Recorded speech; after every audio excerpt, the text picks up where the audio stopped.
Hey guys, welcome back to Cardinal Bakes. We're going to make some gingerbread cookies today. These are going to be very soft and moist. You're going to need a little bit of flour. It calls for 5 cups. We will post the recipe and some tips and tricks about how to do this. So first of all, I've already assembled all my ingredients. I like to do that before I bake a lot because you can double check your recipe so you don't miss anything. So if you are following the recipe, you're like, okay, now it's time to add in the egg. Now it's time to add in the vanilla. So this one is you're gonna need butter, vanilla, apple cider vinegar, egg. I'm using dark brown sugar. That's just my preference. You can use light brown sugar if that's what you have. Flour, baking soda, salt, and then a plethora of spices. We have ginger, allspice, nutmeg, cloves, ground cloves, not whole cloves, everybody, cinnamon, and again, I pre-sift my flour. You want to make sure you get any crumbs or anything that's not supposed to be in there from the packaging out of your flour, and it makes the dough light and fluffy. Alright, so this is my mixture of flour, ginger, allspice, all the spices plus the salt that it calls for, and the baking soda. So I'm going to mix it up. Oh, it smells amazing because I love those spices.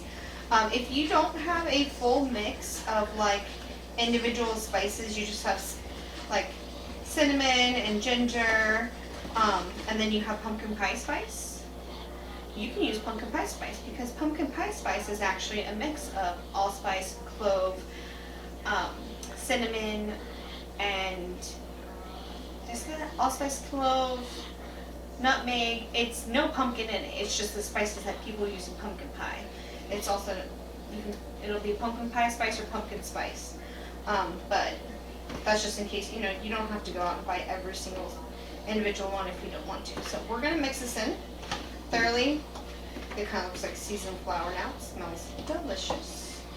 So that's going to be our last step.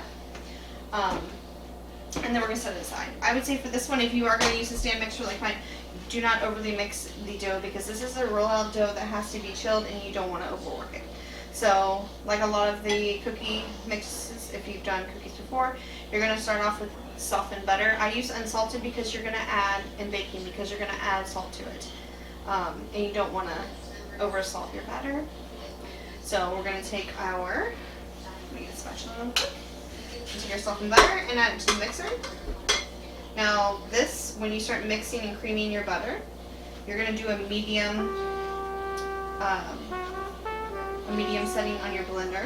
You can do it in a handheld mixer. There's a couple cookies that I will be showing that I am baking that I'm going to do with a handheld mixer because you need the mobility with it and it's not really made for one of these. Alright, so we've got that, and then we're just doing the cup of brown sugar, which already pretty much has molasses in it. We got one, and we're just going to cream these together on a medium speed.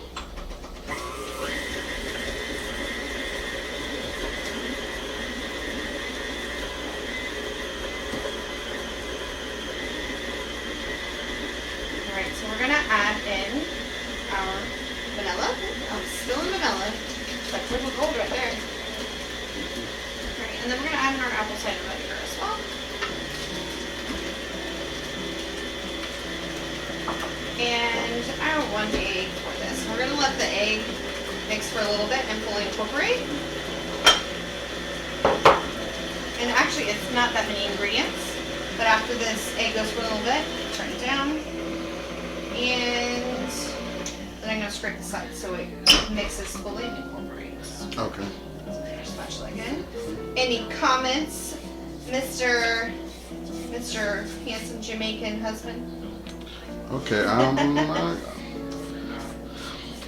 I see you have 2 jars there. Is that molasses and what? They're both molasses. Okay, they're both It molasses. calls for 8 ounces, which is a cup. I didn't put them in portion bowls because I'm going to show you a trick to make sure that I don't want to scrape molasses from the bowl. So I'm going to show them a trick in a little bit, which a lot of people probably use. You can do it with different things, especially if your recipe calls for honey. And there is a recipe we're going to do in a little bit, in a later video, that calls for honey. Here we go. So I'm just going to mix this on a low. Alright, so next we are going to do the molasses. And you can use any kind of measuring cup, not liquid. You're going to use, for this one, I'm going to treat it like it is the type of dry ingredients for it. So get your spray butter out, any kind that you have. We're going to line this in here so the molasses just pours on easily out. Oh, that's cool. Make sure I got edges. You don't want to put too much in it. Alright. Do that with peanut butter. I want to make peanut butter cookies too sometimes, depending on the peanut butter. Uh-oh. Oh, there we go. You know how it gets sticky. Alright, so.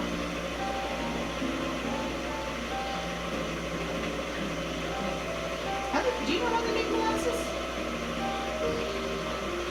This is almost 8 ounces. But I do have a small spatula because I want every bit out of that jar. Okay. I do. It's wasteful if you don't try to get everything, even your salad dressing bottles. I work in the food industry, so you have to watch your food costs. You have to make sure you're not throwing away a product that is not, that's still a good usage. That's how you have food cost issues when you don't. Oh, I'm gonna have to wash my hands after this. Alright, so 99% of this molasses out. So I'm gonna have to open the other one. That's okay. It's a nice little jar right there. Alright, so I'm gonna turn that off until I get the rest of the molasses out. This is a brand new tin.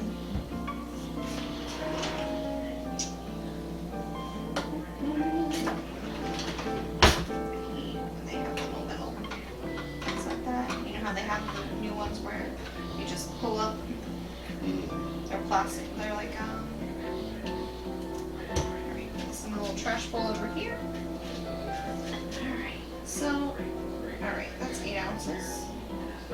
Make sure it doesn't drip on the sides. So we can use this for marinades or maybe some more gingerbread cookies. So I'm going to pour this in. And then put it back on low. So after you put the molasses in, and I shouldn't need a scraper because it's coming out pretty easily now. It's just slow, get it? Slow like molasses. Thick like molasses. Thick. Yeah, but it runs slow because they're thick. Alright, so just like a little bit left. Come on, dude. Molasses is my favorite. I love molasses. What's your favorite way to eat it? Right from my finger. Really? Yeah. Ooh, that's some love for some molasses. But look, see the cup? Oh, wow. It came pretty clean. There's like a little drip, and that's because I can't fully. Hold on, let me see if I can do this. Turn it off. So there's more room to let in.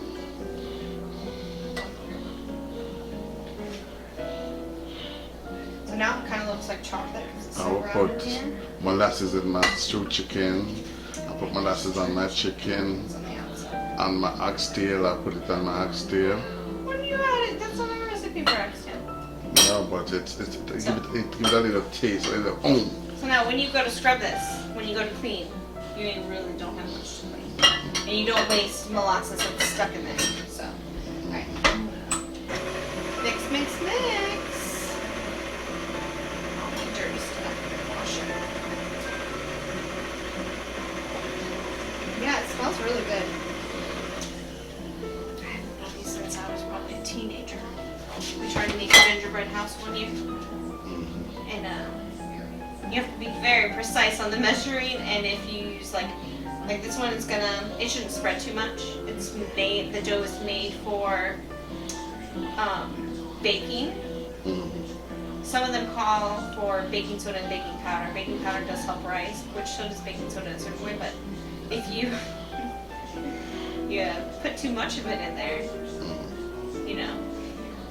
one little snowman or whatever you put for your, like I'm using roosters. Will you hand that to me? I'll show them. I'm using a cookie cutter that's a rooster. My friend got it for me. And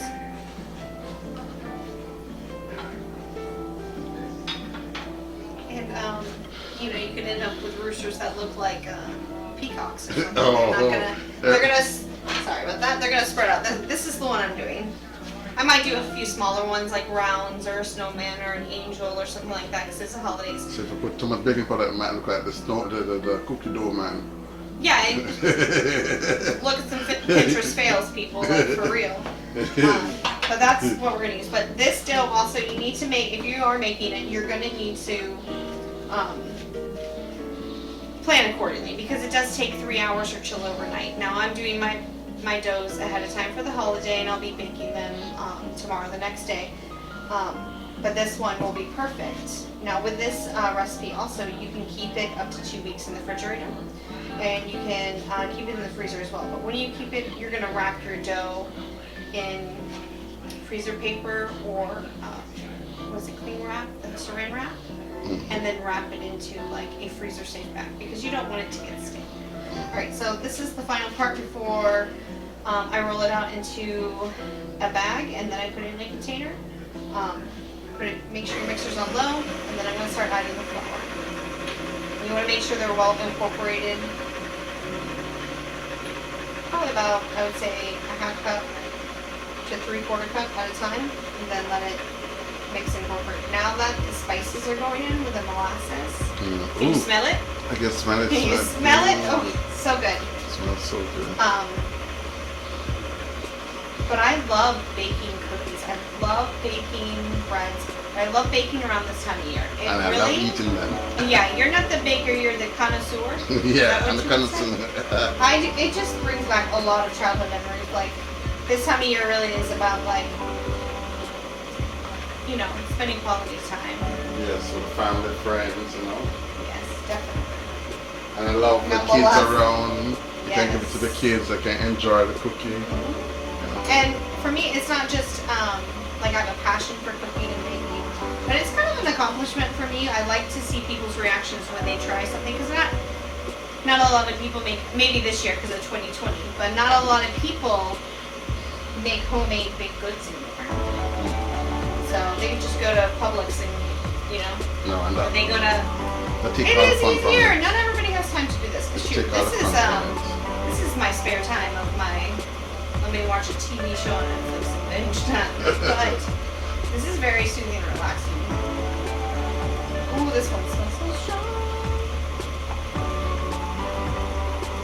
I know you're gonna like these because of your love for molasses.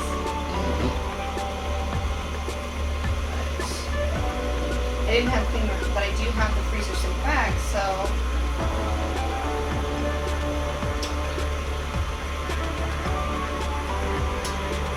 It does smell delicious. It smells like winter meat, you know? Almost a little bit like your Jamaican black cake, your rum cake. The one guy I gave a piece to at work, he forgot his piece at work.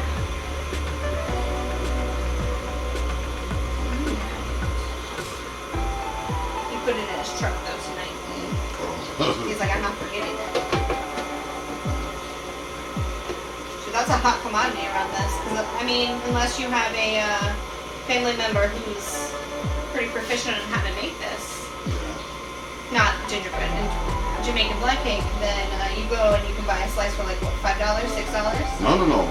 More expensive than that.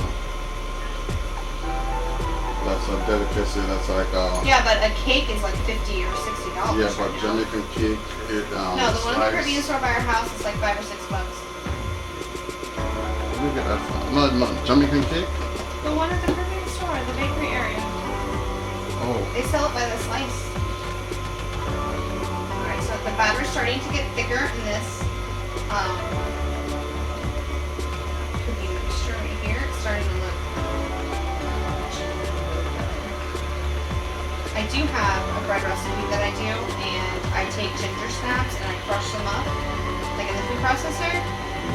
And I add butter and a little bit of sugar to them, and then plop it inside the bread, like put it, just like dab it into the bread. Alright, see how it's getting thicker? It's not hurting the butter, it's just running a little like harder to cut through dough. We're almost done. We've got maybe 3/4 cup.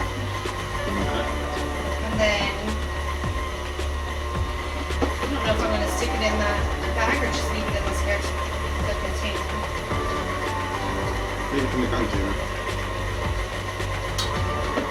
I am gonna flour it already has a good amount of flour at the bottom, but alright, we are down to the one. Make a little tiny teaspoon in there. Alright.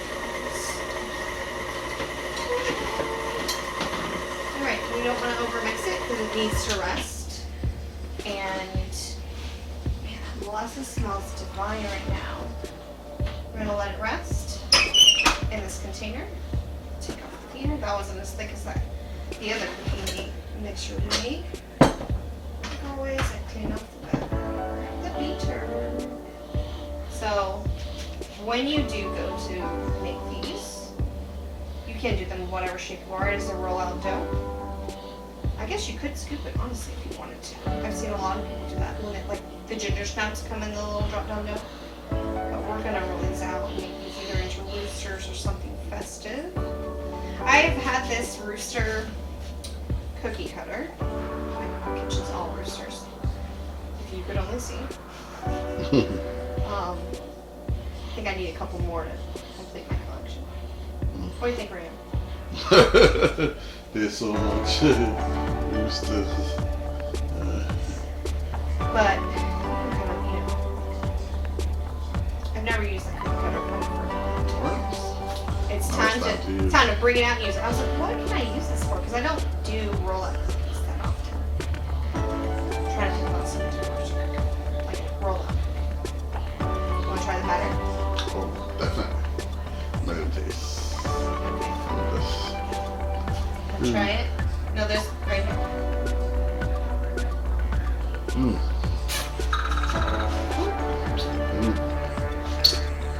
Tasting the last one? Nice. I wouldn't recommend everybody trying it on computer. Just precaution. Alright, so this.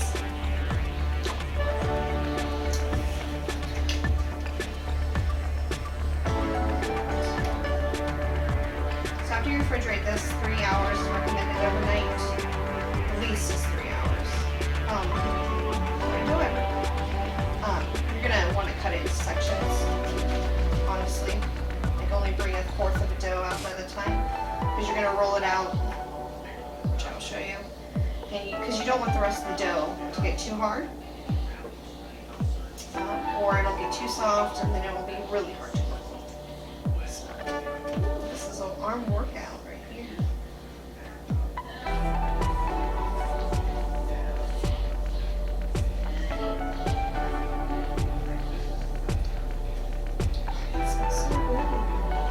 Alright, so if you have any questions, comments, tricks of your own, or how you like to do things, please comment below. Like and subscribe to our video right here. We have a passion for baking. We have, we like to share what we know with other people as well. And until you set up your YouTube, it will be on Ascended Master. Ascended Master. You On can also YouTube. look at my Instagram. Well, our Instagram too. It is Cardinal Bakes 2020 is the handle. So I've got all the batter out of here. Alright, so happy baking, guys. Enjoy, and